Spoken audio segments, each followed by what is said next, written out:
فرق في طليعة علم الآثار تتحدى ما ظننا أننا نعرفه. مسارات قديمة واكتشافات جديدة.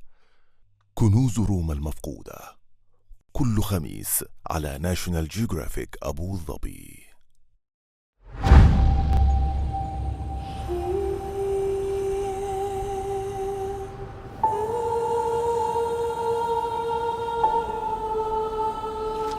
هذا من أحد أهم الاكتشافات في مسيرتي المهنية. فرق في طليعة علم الآثار تتحدى ما ظننا أننا نعرفه. مسارات قديمة واكتشافات جديدة. كنوز روما المفقودة، كل خميس على ناشونال جيوغرافيك أبو ظبي.